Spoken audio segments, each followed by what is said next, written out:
It's not usually what's happening when I'm at school. Okay. And we're live. It is Wednesday, February 16th, 6:03 p.m. Eastern Time. We're starting an hour late, but it's worth it because we have Alex Stamos back with us today, I know he did this and planned this for me because he knows Hunt for Red October is my favorite movie of all time. And we're discussing Russia. And so it's relevant, even though Sean Connery isn't from Russia. He's in that movie. It's shocking you can't tell he's Scottish in that movie. It's just he disappears into the role completely. Yes. Oh God, I could go on and on. Anyways, you were looking like you came off a fishing boat in Lithuania. With my uncle, yes. With your uncle, yes. His grandfather. Sorry. Sorry. GDF is like a little terrifying. I can't remember the case names for anything that I teach, but I could give you this. Seriously, who can remember? I don't know. Anyway, it's terrible. But we're Alex, you and I were I just sent you a message because we hadn't talked in a while, and I was wondering how you were doing, and your exact things were like the entire cybersecurity world is at DEFCON 2. And I was kind of like, oh, of course I hadn't even kind of thought about that, but because I've been kind of following the normal state politics of it all.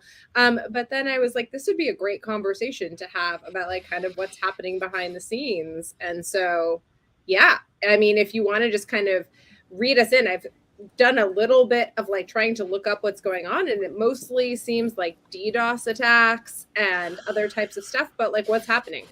Right. So, first off, just to say, if keep on hearing different things, but it does seem like the assessment is still from lots of people in the know that while Russian plans have possibly been delayed, partially due to kind of a really smart and aggressive counter disinformation strategy from the White House this time around, compared to 2014, it's still something's going to happen. So what I first want to say is we're going to talk about cyber. That's what I do. And that's our area of expertise. But, if there's any kind of military action, obviously this is going to be a humongous humanitarian crisis.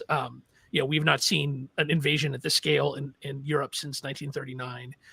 And having two modern militaries duke it out in open, unrestricted ground warfare is something that we have very few examples of. There was a somewhat more limited example between Azerbaijan and Armenia, which itself was a very bloody war. And we have examples of what combined arms plus air cover can do in Syria. But this is going to be something pretty horrible, right? So I just want to lay out like all the cyber stuff is important, but it takes a second seat to like the very real fear that people are living under in different parts of Ukraine right now, as well as in bordering states. So yeah, on the cyber side, everybody's a little worried. Nothing that interesting's happened yet, but if you roll the clock back and you look at previous Russian operations, there's often a hybrid element, right? The Russians have been very smart about the building out of offensive cyber capabilities in direct support of their military aims. A lot of this comes out of the GRU, right? So there's three major intelligence agencies in Russia. The FSB and the SVR are the descendants of the KGB. So the FSB is kind of the domestic secret police part of the KGB. And so they do a lot of hacking, but a lot of that hacking is around understanding what's going on domestically, as well as some stuff around the oil and gas industry, which FSB has some links to. SVR is like the Americans, right? So there's the overseas spies for Russia. Those SVR hackers are the surgeons. They're the scalpel. And they are very, very careful and very, very good at what they do. Example of that is the attack against all these organizations, of which SolarWind was a part. And that was an intelligence operation that caused no damage and that they got away with for quite a long period of time. The GRU is part of the main intelligence directorate of the Kremlin. They have very good offensive hackers. They are, if the SVR is the scalpel, then the GRU is the sledgehammer, right? And they are much more aggressive and don't have a lot of interest in reducing kind of, the impact of what they do, and they don't really care about getting caught. And so, these kinds of operations are generally attributed to GRU-linked groups, in which case, the kinds of things that we've seen in the past is we've seen attacks to punish Ukrainian companies and punish those who do business in Ukraine. I think what we also will see in this case is, the Ukrainian military is obviously highly dependent on their logistics infrastructure within the country, as well as their domestic communications infrastructure. So in any battle, I expect that you'll have immediate attacks against anybody related to logistics. So that's the rail system, electricity, water, sewage systems, kind of all of the systems that allow us to live modern 21st century lives will be considered legitimate targets. And then anything related to communications, right? Like you'll have kind of your traditional battle space attempts to jam communications and such. But then in the modern world, this also probably means attacks against both physical and cyber attacks against the cell phone network, against fiber optic networks and the like. Since fiber optics, lots of them in the ground in Ukraine, not something you can jam remotely, but something that there is a history of attacking electronically. And actually, the United States has some history there of us doing a bunch of that kind of work in Syria, using offensive capabilities against communication networks. So I do think there will be a bunch of stuff going on. In the how that affects people outside Ukraine is still really open to debate, and I think part of it depends on what the escalation ladder looks like here, right? We don't have a good history of understanding the cyber versus kinetic escalation ladder and how those two things will interplay, especially then with the sanctions escalation ladder, right? Like Biden has said over and over again, he does not want to get into a shooting war in Ukraine. NATO tanks are not going to roll in to the rescue of the Ukrainians. But what is quite likely is that we could have snap sanctions put in place very, very quickly. I expect the White House is working right now on what different sanction packages look like with our allies, so that within hours of an invasion that those sanctions would be put in place. How would the Russians respond to that? Partially with their own economic sanctions. Russia is an extremely important supplier of a bunch of different materials and metals, for which there are not... in some cases, the second biggest supplier is Ukraine, right?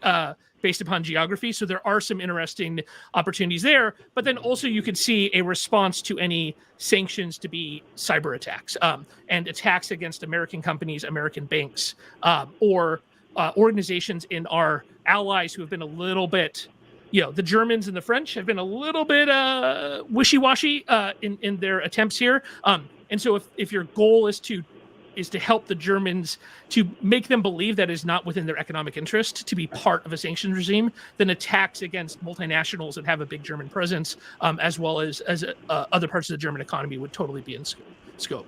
So, yeah, I mean, I think a lot of people are kind of trying to pay attention to what that means.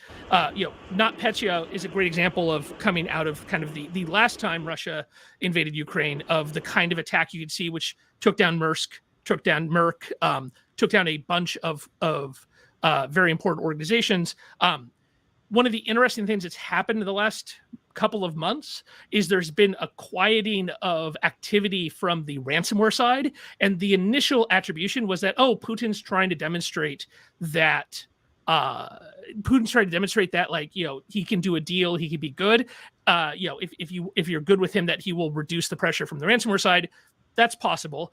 Another possibility is that Russia is currently consolidating their control of their ransomware actors, because that would give them a very strong, somewhat deniable capability to cause lots and lots of damage, right? So NotPetya was traced back to the GRU instantly in a situation where you have real ransomware actors who have acted already in the past in a damaging manner, and all of a sudden they're targeting targets of opportunity. That's an interesting opportunity for like Russia to go up the cyber escalation ladder in a way that's somewhat deniable and might reduce the chance of a cyber command response. That is the other big question we have right now, is how does the US respond? We have never seen kind of a full scale attack from cyber command. Like, as much as Nakasone was let off the leash a little bit against certain actors during the run up to 2020 in Syria, we have never seen the United States utilize the full capability of our offensive cyber capabilities against an adversary. And there is certainly a path in which we get to that part of the escalation ladder, in which it is not just sanctions against Russian companies, but Russian factories stop working, Russian power stops working. that could very easily turn into a full-scale kinetic war. And so how like Biden with Nakasone and Blinken and his entire national security team manage that escalation ladder, I think is going to be pretty key. Okay, I have like a bunch of kind of. Sorry, that was awesome. Yeah. No, I love your rant. Like okay. You're like, no, that was awesome, and that's exactly what I asked you to do. And I have like, and Scott's gonna take the first questions. I just have a clarifying question first, which is you're saying you're just using some terms, and I am not familiar with terms of like warfare and everything else. I just want to like be super clear. I kind of wrote down some of them. So there's like the communication. There's like all of these attacks would happen using the internet. Like that. Let's be clear. Like everything from a kinetic. A so-called kinetic war, an attack on infrastructure, an attack on like sewer systems, an attack on like all of these things would be cyber in some regard or digital in some regard. The thing that you're trying to get at with the kinetic is like a physical movement, like an infrastructure level, a utility level, right? But then you kind of kinetic is the euphemism we use for killing people effectively. So I'm sorry. So when we say kinetic, we mean traditional military operations, right? So like when you hear, that's what I was. Yeah. Okay, I was going to ask. That was basically. I'm like, is that like meat war, or is that like shutting, or is that actually a step away from meat war? I guess. No. When I talk about kinetic action, I'm sorry. I mean, when we talk about the kinetic escalation ladder, we're talking about the traditional military escalation ladder, right? From that people have talked about since the Cold War era of border conflicts to air war to full on invasion to, what people call combined arms is a combination of a bunch of different techniques on land, sea, and air that can be incredibly damaging. Sure. And this is like part of kind of the 20th century Soviet plans for invasion of Europe. They still have a lot of capability. So I'm sorry. Yeah, when I say kinetic, I mean the actual military stuff that's going to kill people and destroy infrastructure and do horrible things. The big question is like, what's the interplay between the cyber and the kinetic? We don't really know. And there's all these people who've talked about it. So like my colleagues here at Stanford, Amy Ziegert, Herb Lynn, have written a lot about this, but we don't have any good examples of what happens on that ladder going up on both sides. Okay, that's perfect. That was basically what I wanted to say. And like, so like kinetic is like your classic, and then like everything else on the cyber side is everything from like and I just want to, the other side that I want to say is like who this is aimed at, like all of these cyber attacks. Like it's clear who the kinetic war is going to kind of be aimed at, I think. Well, for right now it is. But like the cyber warfare, as you said, I mean, it doesn't have to be limited in any way to Ukraine or to Russia necessarily. Like these can be against everyone and anyone that is allies with them or kind of trying to help them in some capacity. And so I just kind of wanted to be clear that like, is the cyber side of those threats? Who is the most afraid of those right now? Like would you aim those cyber threats at Ukraine, or would you aim them at the people who are giving Ukraine guns? Right. So I think you do both. I think you target Ukraine to try to weaken Ukraine's defenses, right? So the ability of the Ukrainian kind of command and control infrastructure is a lot of it is going to be based. You're going to have traditional military radios and such, and Russia has a modern and significant electronic warfare capability to attack those. And then you have people utilizing the internet. Like one thing we've seen in the wars of the 21st century is that traditional consumer electronics are in some cases much more useful than the stuff the military gives, right? Like even for our military, there's all these stories of, the first days of Afghanistan, they had no real good way to contact Navy SEALs and such. So these guys are going in with like unclassified iridium. They would go to the store and go buy satellite phones so they could call back. We have a lot of history of like the military grade stuff not really working as well as modern communication. And so that means a situation like this, if you're Russia and you want to degrade the ability of the Ukrainian government to function and for Ukrainian command and control between Kiev and the field, then you're going to be attacking the mechanisms they're using. Now, what does that mean? Does it mean only cell phone towers that exist in Ukraine and Ukrainian cell networks? Probably not. A lot of Ukrainian cellular networks are actually run by European companies that are operating there, right? And so you immediately have asked that. I was like, that can't be the case. Like, there's no way that Ukraine is doing their own cell phone networks. Like, no. No. And so you immediately bring in kind of European infrastructure providers who just happen to be providers of consumer. What are the services that you're using? If you're using WhatsApp, then that's an American provided service that the Ukrainians would be using day to day for their command and control. So I think that's one of the issues is, in a modern war, we don't have a good example of a top tier adversary. Again, we've had Azerbaijan and Armenia. Those are not countries that have these kinds of capabilities. We have not seen a Russia or China or the United States operate of utilizing cyber in direct support of like a massive ground invasion. And so seeing what that's like is actually really scaring people. So thank you. That answered all my questions. Scott, go for it. Thank you. That was all extremely useful and helpful. Thanks. So I was just wondering whether you thought that it seemed as though the common wisdom yesterday, the received view yesterday, it was almost like a logical fallacy of affirming the consequent. That is, they say, if there's a ground invasion, you're gonna get a cyber attacks.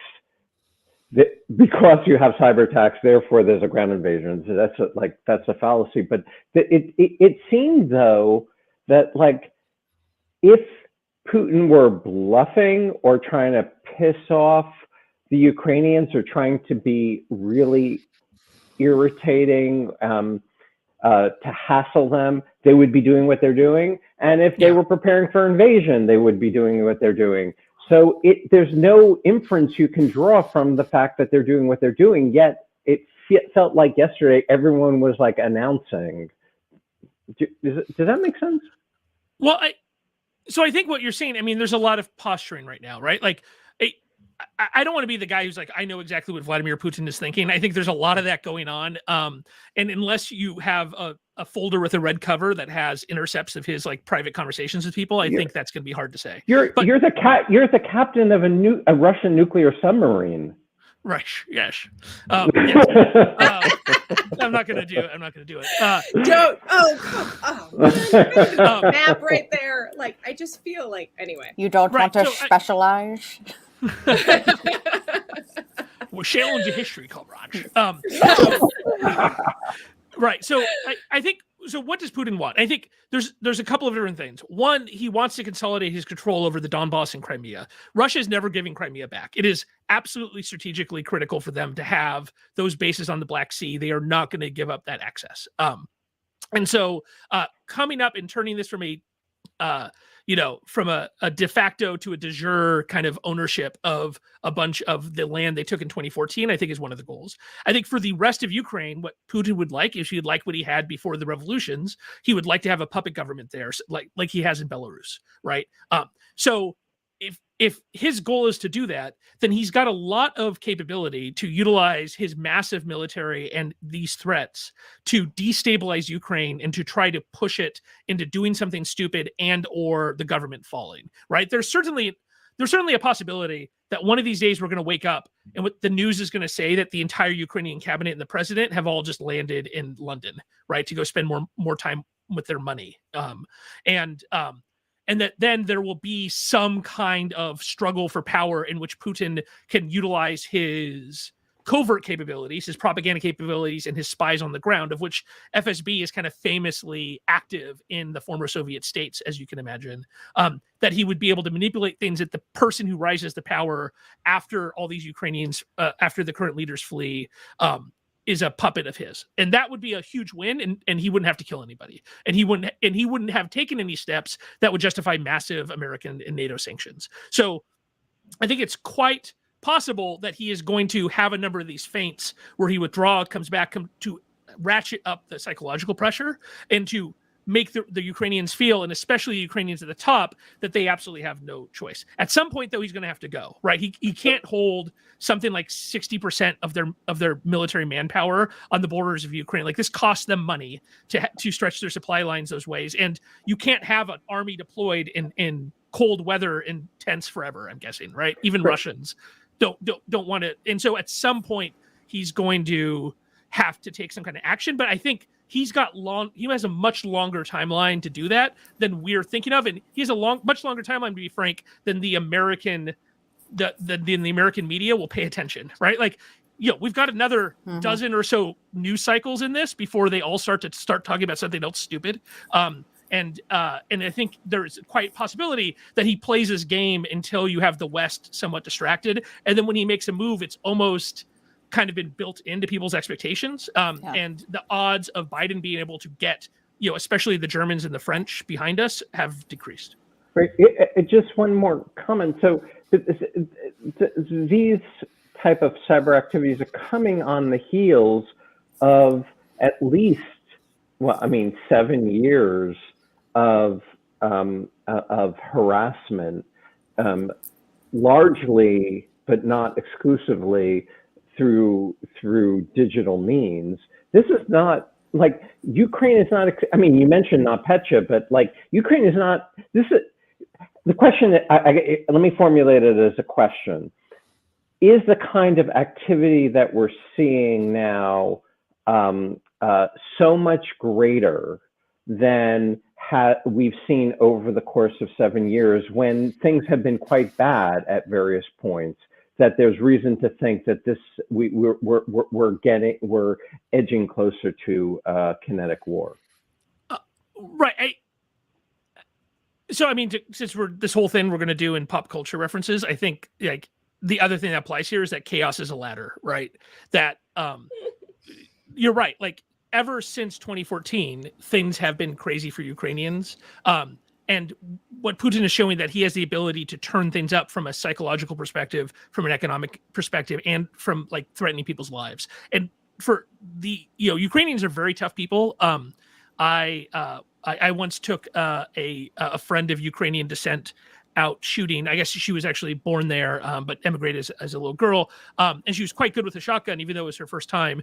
And she said, my grandmother taught me a little bit about shotguns because that's what she used to kill Nazis, right? And you're like most Ukrainians have stories like that, right? And I'm like, oh, okay.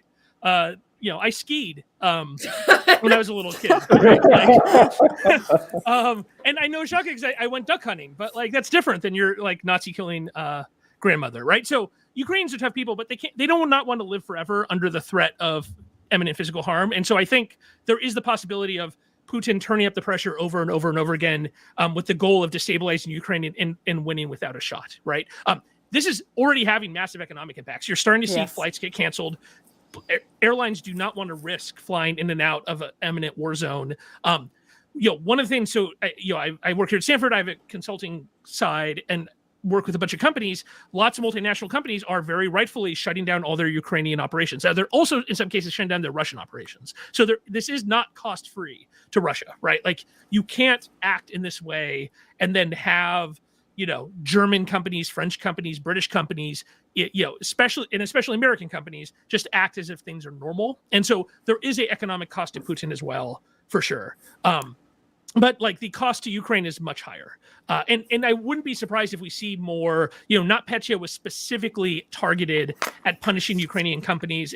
For those of you who don't know, NotPetya was a worm that looked like it was ransomware, but there was no actual way to pay the ransom and to unlock it. It was just a weapon. And the way the weapon started is it was embedded in software that is effectively the TurboTax of Ukraine. So any company that operates in Ukraine had to have at least one computer in their finance department with the software installed so they could file their taxes to operate legally. And so it was like a great way to demonstrate, hey, if you're going to do business there, you have a significant amount of risk, right? And so with that in the back of their minds, you've got people being evacuated. You've got serious economic impact in Ukraine right now. And so, can they sustain this for 30, 60, 90 days? Probably. Could they sustain this for a year? Probably not. And so I think that part of the question is how much can Russia pull this out before we get bored and Ukrainians get just so fed up with the inability. Because the other thing that's going on right now is these people are living under crushing risk and their leaders can't do anything about it, right? So that's not like a great feeling. Doesn't matter that Putin's actually the bad guy. From a democratic perspective, people are fed up with the inability of their government to protect them. So yes, Deirdre, it did use Eternal Blue, as well as it did a bunch of use of like LSASS, local creds. It would steal like local NTLM creds to move east-west on Windows networks. So one of the things that I would like to just kind of ask a slightly harebrained question to all of you is there's, and I'm glad you touched on the commercial aspect of this again and how it's multinational companies that are having a lot of the impact in both like distributing the information that different countries use and also what is being targeted.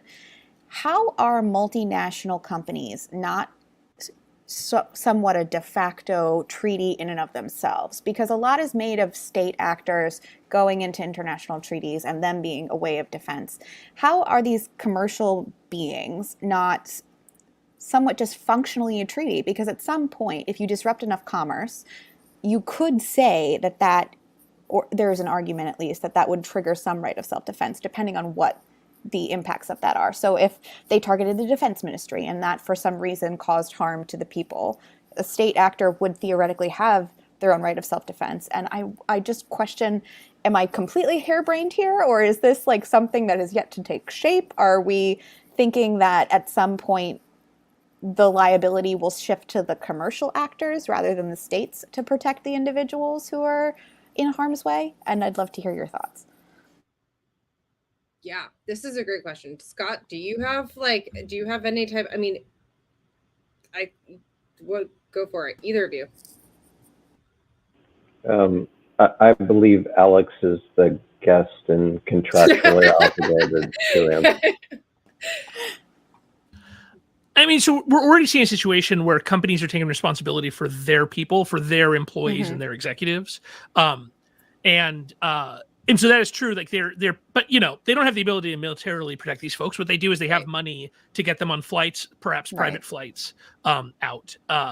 And like, I think it's less relevant to this. I think for the tech industry overall, we actually are heading into an interesting phase where employees on the ground have become a tool of manipulation by states to try to force their will on tech companies to change how they act. All of these countries, and India is like the most prominent here, that India has been like actively involved in effectively threatening employees on the ground to try to change content moderation strategies in a way that is beneficial to the BJP.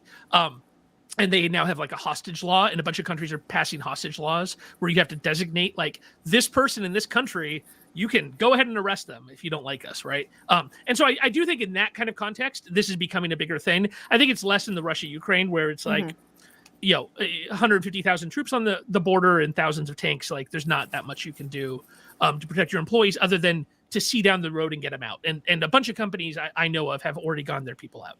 Yeah, Kate, just following up on that, I read a story, it was a couple of days ago, how the InfoSec community was collaborating to help Ukrainian companies and entities defend themselves. Do you have any insight into what is happening, or whether it's like, how do you defend a country the size of Ukraine? But if you knew anything about that. I will add one thing to Alex's point just really quickly, which is also just that like there is something very different from companies' duties to their own employees and like them being and their companies continuing to being able to be accessible, especially if they're speech platforms or financial services platforms or like anything of that kind of level in the country despite massive cyber attacks. Or if there is kinetic war, if there is going to be actual attacks on kind of the cell phone towers, the infrastructure, the servers. And so like, I do think that I think that this is very much a Jack Goldsmith, Tim Wu kind of who controls the internet. I do think that you can use that in two ways. You can say that nation states play out kind of their diplomatic war through trying to push their policies and soft pedal, like jawboning, basically their policies into the policies of the companies. But you can also kind of play it out in this type of way, which is that these companies are so necessary to so necessary to daily life in these companies that cutting people off from them will bring about kinetic war in a way that is very or bring about like massive hardship in a way that will like people will become so disrupted that like kinetic war will be all but inevitable. And so it's like they do not have like Alex is exactly right. I wouldn't like the thing with treaties is like treaties have teeth. The teeth is your armies, right? Like and like they're like Facebook doesn't have an army, thank God. But there's like they have a court. There is I know. But like but I do think that also this is going to be a norm shifting moment depending on how it goes in terms of what people think of. Again, we've been in this highly tech in the US, a highly tech backlash kind of period for a long time. So I don't know if you agree with this, Alex, but like I could see this being kind of like another almost like Egypt type of moment, even though there was like a lot that happened in Egypt that it was underreported and misreported. But like the general sentiment being one that in which multinational communications-based companies end up being kind of the saviors in some way of democracy or like trying to get messages out or protecting people. I don't know. What do you think? I mean, maybe what makes this less complicated for the companies is that Russia is not economically important at all to them. So a lot of these companies these platforms are available in Russia, but they have no employees there, and so they can't sell ads there and such. And so they basically operate at a loss in Russia, and that's fine with them because it's like Russia's got like half the GDP of California, right? Like it is just not like a large commercial market from that kind of measurement. But yeah, I mean. I think less so in this. I think in these other kinds of conflicts. I think in situations where you have, again, like India, Pakistan, or situations in the Middle East where you're going to have companies that kind of bend to the will. And unfortunately, like the trend right now for the companies is effectively to give up on government control. Like the big breaking point was NetzDG in Germany, that for a long period of time, the companies really resisted being pushed by countries to change how their content moderation policies. What they would do is they'd hold back unless you had a specific court order, right? And so there's this long history of court orders in Germany to take down pro-Nazi content and stuff, and that's fine. But what happened in NetzDG is that Germany said, hey, all you companies, you have to enforce our law proactively. You have to actually change your policies as they're enforced. And they had the power of Germany and the entire EU behind it. And effectively, the companies caved and said, okay, we'll do it. And the policy since then has been one, like, we're just going to kind of give in and follow the law around the world. And there's been much less backbone kind of stand up on behalf. And so,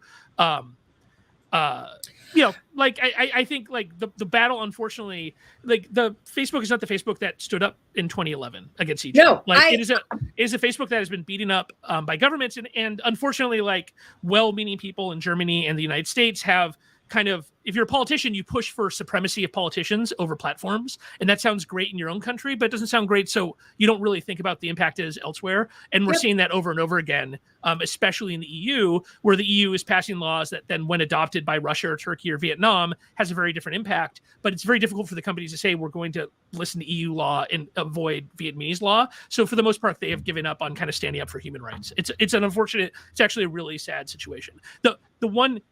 The one caveat to that is on data access to individuals, they're still holding the line, and that's because of ECPA and SCA, because there actually is a countervailing law in the United States that gives them possible criminal liability if they give data to companies. And so like or to other countries. So if we want the companies to come back, then we need to think about creating countervailing pro-human rights standards in US law that create a conflict of law scenario where they have an argument. Right now, if it's completely and totally legal for you to do whatever that ever Turkey wants for the Kurds, and there's no reason to not do it, then yes, it'll happen.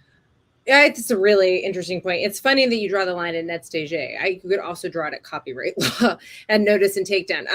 I take your point. I think that NetzDG is a great bright line moment that kind of people don't kind of fully understand and appreciate, like kind of how that turned the tide. But yeah, no, that's completely correct. Deirdre is here. Oh, hi. Hey, friend. It's great to see you. You have some awesome questions, so go for it. Oh, yeah. You were talking about the capability of cybercom, and we've never really seen them unleashed in a full way there. And I was basically wondering, like, if they use their implants in either Ukrainian grid, the Russian grid, anywhere around there. If they do what they can, what kind of collateral damage does it look like for Ukraine or any of the surrounding connected networks or infrastructure in Europe? I have two questions. One, can you define cybercom for the audience? And two, is that a very still dog sitting behind you over your shoulder? No, that's a pillow. Oh, God. Okay, thank God. I was like, what did you do to that dog? It is like not moving at all. Probably it's a pillow that was a dog. That would be the... It's a photograph of someone else's corgi, and like someone did it and gave it to us, and they turned it into a cute. It's a little eerie. I was just so scared of taxidermy for a moment. One of our actual corgis sees it sometimes and also thinks it's a dog and starts to growl at it, and I have to be like, it's fake. You've met this dog before. It's a fake dog. Is asking the hard-hitting questions right now. So yeah. Which General Nakasomi, I think I get the name wrong, is in charge of, along with the capabilities out of Fort Meade NSA, right? Yeah, so there's so Paul Nakasone is a 4-star general who has what's called the dual hat roles, in which he is the head of the National Security Agency. NSA is an intelligence, a civilian intelligence agency that is in a defense support role to DoD. So it is part of DoD, but it is a combination of civilian employees and military employees. If you go give a talk at NSA, it's actually really weird in that you'll have like uniformed officers in like full dress. You'll have kids who were like 19-year-olds in the Navy who were like, I met one of them. I'm like, so how'd you join NSA? She's like, well, I grew up in Nebraska and I never saw the ocean and I wanted to see the world. But then they gave me a math test and here I am working in the basement. In the bowels of Fort Meade with no windows. Working in a windowless room, seeing the world through a terminal, right? And so you have like smart enlisted kids who never expected to be there, but they did well on a math test in the NSA. And then you have like dudes in Star Wars t-shirts who you look just like their techies, right? And so it's like a very weird mix. So that's NSA. And then Cyber Command is the uniform military of like the true offensive component. So NSA does hacking, but for the most part, NSA's hacking is supposed to be in support of their signals intelligence role. Like, so they will break into somebody's router if you're trying to actually blow stuff up or you're trying to do hacking in support of military offensive operations. That should be Cyber Command. The relationship there is very close, and I think on the unclassified side, it is hard for us to tell the difference, especially because Paul Nakasone is in charge of all those. He's also in charge of the Central Security Service, which I think nobody knows what that is. It just sounds creepy. So anyway, yeah, there's a whole nother logo on their sign at Fort Meade that like it. Yeah, nobody really knows what it means. But anyway, so like Cyber Command would be like the U.S. military component. It is like a combatant command. So it is the people who do offensive work who are actually uniformed members of the military. Yep. And even though they do cyber stuff, they still have to do push-ups and everything. It's kind of interesting. Really? It's kind of wild that the dual hat thing came about because NSA offensive capability, exploit capability was just so far and away from anything that the previous equivalent of Cybercom had. So they basically were like, teach them how to do stuff. And like, we kind of need to kind of have this knowledge sharing thing, but they are the ones that deploy the attack because it's like an offensive cyber capability. And so that's kind of where the dual hat thing comes from, sort of. And Alex can correct me. Yeah. And it's actually a common thing. People are talking about splitting the dual hat, that there should be a civilian head of NSA, just for kind of traditional civilian control of the military purposes. Nakasone is incredibly powerful. Right. Like he was very powerful under the Trump administration because somehow he got Donald Trump to sign an executive order that basically allowed him to go hack anybody who was attacking the election. I don't think Trump knew what he was signing. And so like it was like a letter of marque from like Queen Elizabeth that he could go and just go blow stuff up. My understanding is all that's been revoked and that President Biden has to sign off on attacks against foreign adversaries. Really? Oh, wow. They were just sort of like, okay, we're gonna do the president has to sign the nuclear deployment. Right, we're gonna go back to the president being in charge of the military. Yeah, and like signing off on drone strikes again, but for cyber. Right. Like, yeah. So wait, so to Deirdre's question about CyberCon, what is like, I mean, essentially you're asking if like this really comes, if like the rubber meets the road, how much damage can it do? Yeah, that's a great question.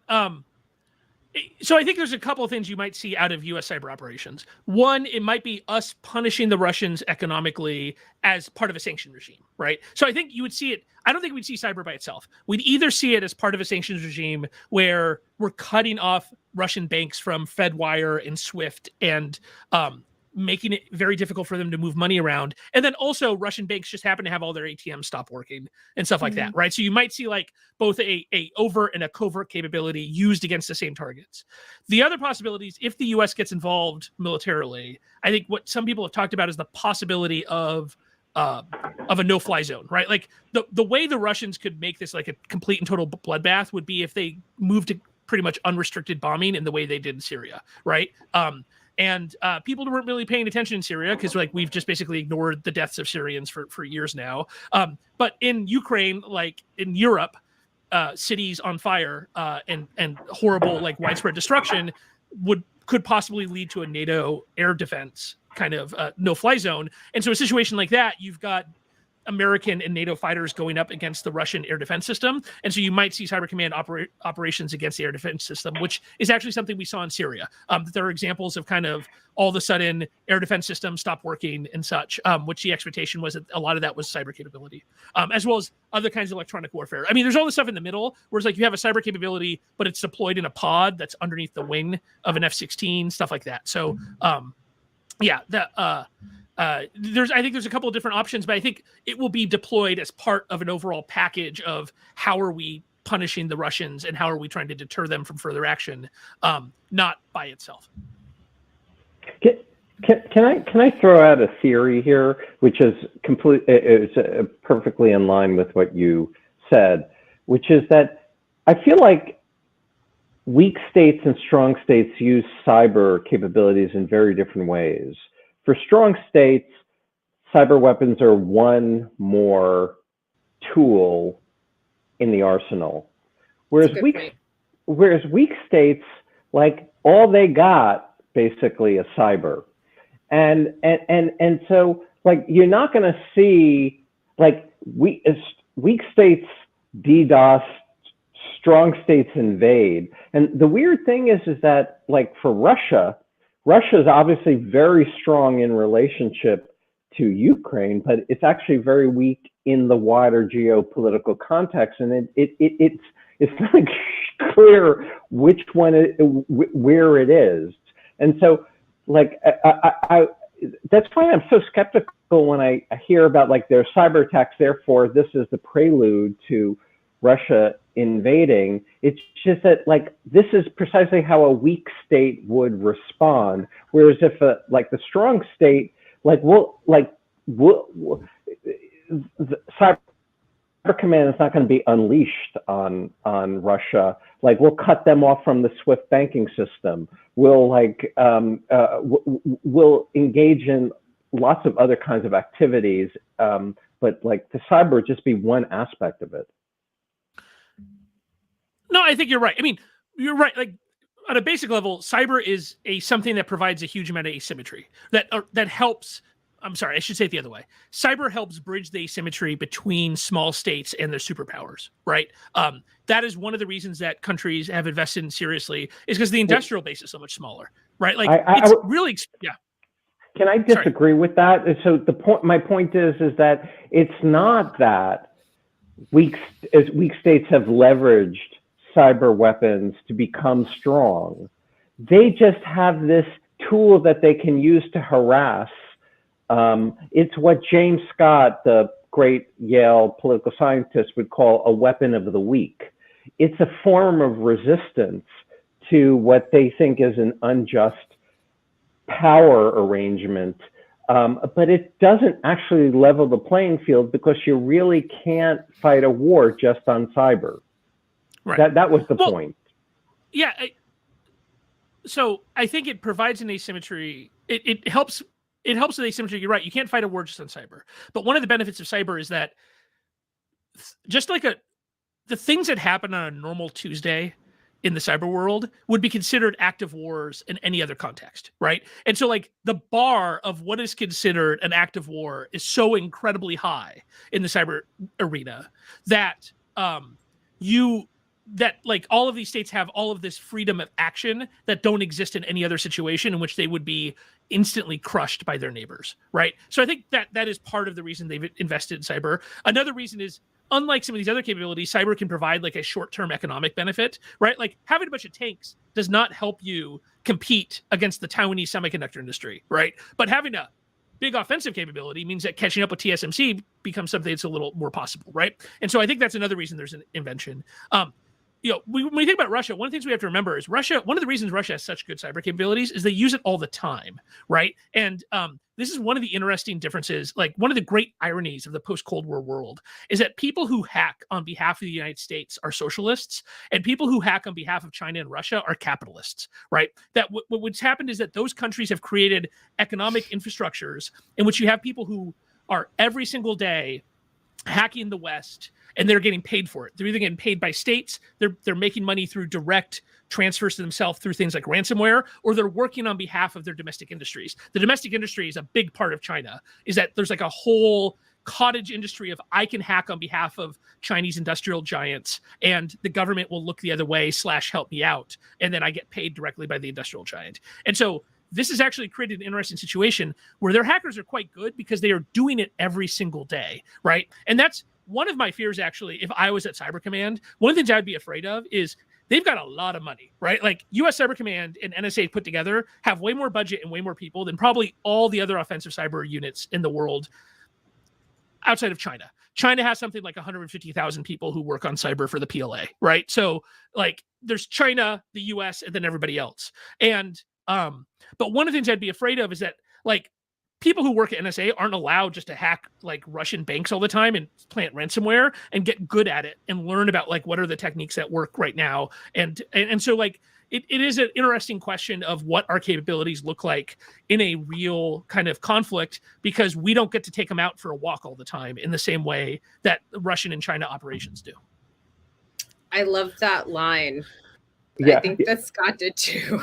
You're right. We're really, I've been saying that we're falling behind in ransomware. We cannot allow a ransomware gap to exist.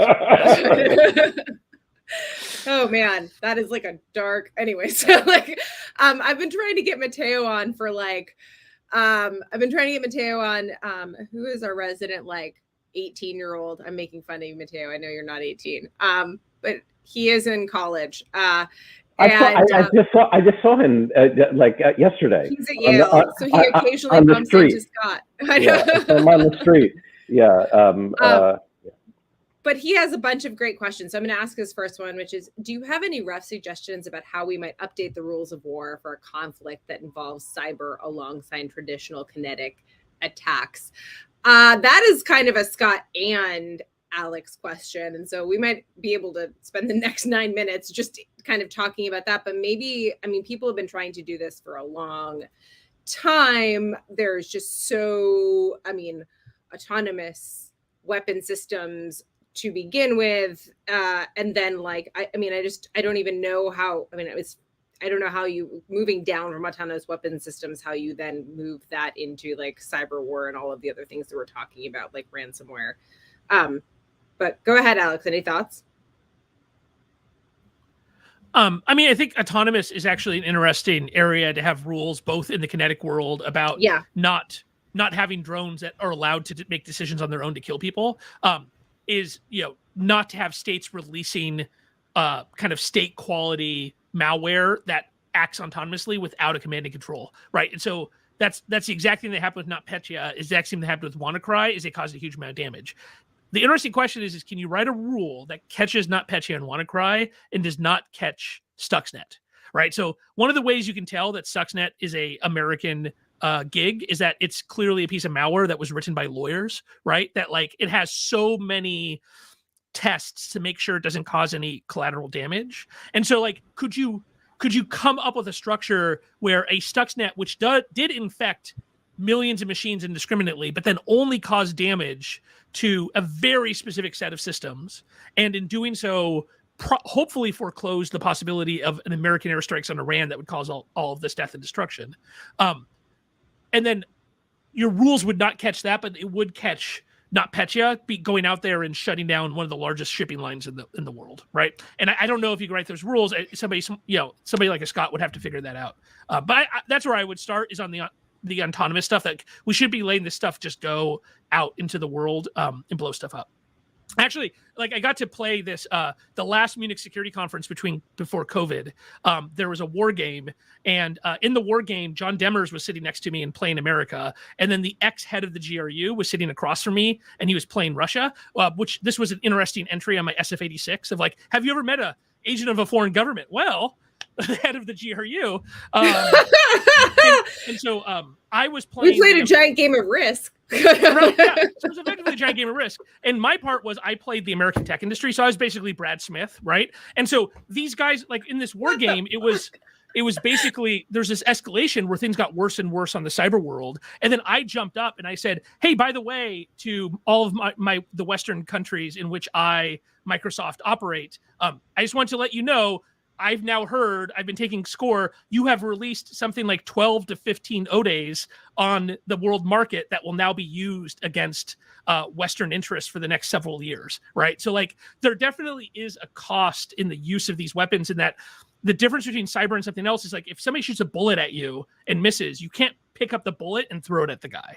But if somebody shoots a cyber weapon at you, if they utilize like an exploit, then they can absolutely turn around and then utilize that against their enemies or your interests. And so, like, that is like such a great, that just kind of blew my mind a little bit. And it actually kind of, quite frankly, reminds me of landmines and like like how landmines sit around and actually fuck the country that like planted them in the first place, right? Yeah, well, yeah, but this is like the landmines go to the United States. Take WannaCry. That's that Eternal Blue. That's an NSA, and Double Pulsar. These are NSA exploits made in the USA. We are that's like a real example. May I say, just like speak for 60 seconds? So, because like my whole transition into cybersecurity was really because I had written this book with Ona Hathaway about the history of the laws of war from like the 1600, from letters of marque all the way up to 2014, the annexation of Crimea. And people kept on saying, well, what about cyber war? What about cyber war? And then, despite the fact that I had this computer science background, it turned out that I didn't know anything. Oh, right, there we go, the internationalist. And so thank you, KK. Let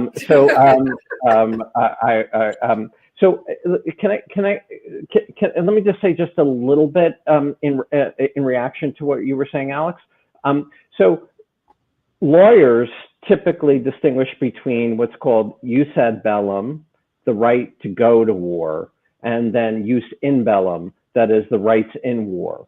So what you were talking about is like, what kinds of weapons can you use in war? What kind of cyber weapons could you use in war? That's a jus in bello question. But another question is, when is the use of cyber weapons itself an act of war, which is illegal?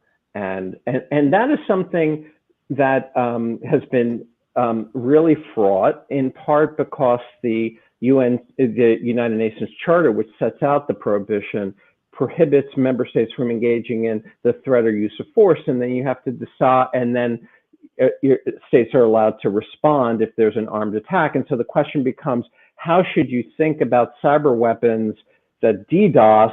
Like, is that a use of force? Is this an armed attack? I'll just state my own view. My own view is that, like, the laws of war were created really to deal with kinetic war.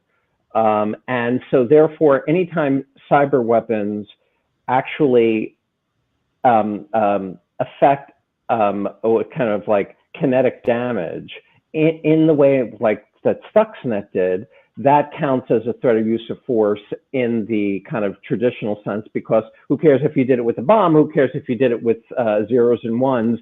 Still the same result. What I think is really fascinating, and I think that this is the unanswered question going forward, which is that, like, what's interesting about cyber weapons is not that they can do what bombs used to be able to do. What I think is so fascinating about them is that they can do what bombs could never do, which is really just affect information.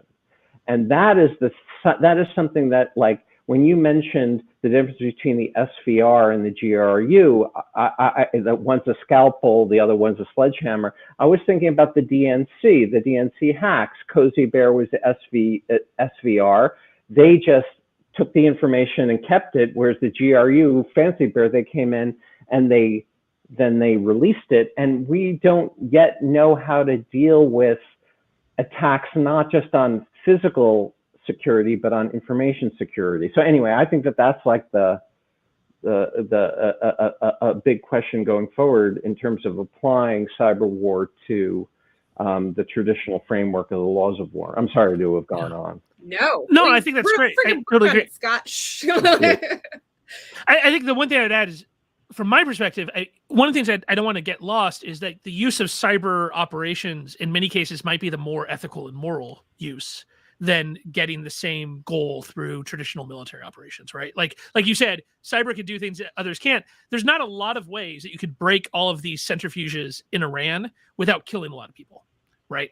And so, like was Stuxnet, if you're the president of the United States and you've got Air Force saying, "We're ready, sir. We're going to bomb the crap out of them." You know, we've got this whole plan of a 50-day air war and how we're going to, establish dominance, but it means that we have to bomb all these SAM sites and we have to attack their electrical grid, and that all these people are going to die. But by the way, there's going to be a radioactive cloud over Iran. And you've got Nakasone in the corner saying, "Sir, I've got an idea. How about you just let my nerds take care of it?" Right? Like, the only ethical decision, moral decision by Obama in that case is to point and say, like, we'll try the nerds first, right? Right. All I would just simply say about that is that I would hope that the rules that anyone came up with applied both to Stuxnet and NotPetya. It is a feature of the United States in our history that we're the first ones to use the weapon, and then we declare it illegal. The nuclear bombs, the atomic bombs. Stuxnet, I think, I will just speak, I think most international lawyers think that was like a violation of Article 2.4. It destroyed over 1,000 centrifuges. There was physical destruction. There wasn't loss of life. You're absolutely right about that. But I think we would want, at least my intuitions are that was an act of war. And since it was the first time, no one knew what to do. But it was whether we should do it or not do it is a different question from what you were addressing. And I think you're absolutely right that if we were going to do something, that was the best thing to do. Can I just really quickly interject? Is like where I don't understand that this stays in any way. If this is the future of warfare, if we're going to be talking about cyber warfare and the idea that it can do things that bombs can't do, what is to keep the people that have this type of, what are the key people that are working for Putin, like, and not becoming rogue agents that obviously already people do this with ransomware all the time. But if they have the full ability, as you said, like you can pick up the bullet and throw it at another person, and they're the people with the full capacity of like something like Russia developing these technologies, what is to stop them from just taking these and being like, it's my fucking football, I'm going home, and like, or taking the football and spiking it, against Putin himself. I mean, it does seem that there might be these types of not to talk about the chaos ladder, but kind of the chaos ladder. That is totally a problem. I don't think about that in Russia so much, because Russia has like an explicit model here of you are allowed to work within these frameworks, and you have your uncle who's giving you protection. And so your uncle knows who you are. I worry more about like India and Pakistan, countries like that, where patriotic hackers are completely outside of the command and control, right? Yes. And so plus I don't see like Russia, Putin's doing this around Ukraine, not because he's got like a groundswell of Russians saying that he should, right? But you could totally see a escalating conflict between India and Pakistan where the citizens of the country are way ahead of the leaders, right, on what they think is appropriate, and that patriotic hackers will be able to will be able to trip off things because they're not under that command and control. So I worry less about Russia and China, because in the Russian Chinese case, my feeling is that the state security services have a pretty good idea of who's doing these things, right? If just because, especially in the Russian case, they're all getting kickbacks up and down. Like, this is, being a FSB agent doesn't pay for a really nice place, I'm guessing, right? And so, in those cases, like, their ability to control and the downsides for you are pretty high. I dealt with this when I got to Yahoo, and it turns out before I even got there that there had been an FSB team had breaking in, and they're not full-time employees of the FSB. It was actually run by a guy who's not Russian, Alexei Balon, but he was moved to Russia, and he was caught by the FSB hacking, and he was given an option of he could work for them or he could live out his life in a concrete box. He chose door A. And so his team would do economically, goals, but then while they were breaking into companies, they would also go do things like look for the emails accounts of the heads of the Kazakh oil company and such, right? And when he made the mistake, Russians like to go on vacation in Greece and Cyprus to go visit their money and to go where it's not snowy. And so he went to Greece. He gets picked up on an Interpol warrant. And I heard this story from an FBI agent. There's a jet flying because he's like on the top 10 most wanted, at least for the cyber division. There's a DOJ jet on its way to go argue for extradition. The Legat in Athens is like totally engaged, and a Greek judge takes his passport and lets him out on bail, and then he disappears probably into a Russian yacht in Piraeus. Yeah, and so that judge is either dead or has a dacha on the Black Sea now. I'm not sure, but right. So but that's because he had cover, right? He had an uncle that, like, his one phone call was not to like get who's the Better Call Saul of Greece. Right. It was definitely his uncle, right? Yeah. I just want to say that, like, everything is connected. This like brings home the point of, like, kinetic, if like until we're all, everything is kinetic war. Like, there is always like that kinetic war will trump everything, and like everything is meat space eventually, like, as I like to say, even though no one ever describes it as meat space, and people sometimes wince when I say it. Like you are right now, Alex. You're like, I don't like that term. But like, I don't know. It's a nice contrast to like the term cyberspace. It really makes people kind of realize that like it's all just humans behind these machines and behind these things. And at the end of the day, people don't like to die and don't like it when their loved ones die or are locked in concrete boxes. So yeah. Oh my gosh, I cannot believe that this hour went by so fast. It was awesome. This was like a masterclass by both of you. Like, but I mean, Scott too. Like, I mean, this was just so fun. And I'm so glad that you could join, Scott. And Alex, slightly cheaper than attending Yale and Stanford. Yeah.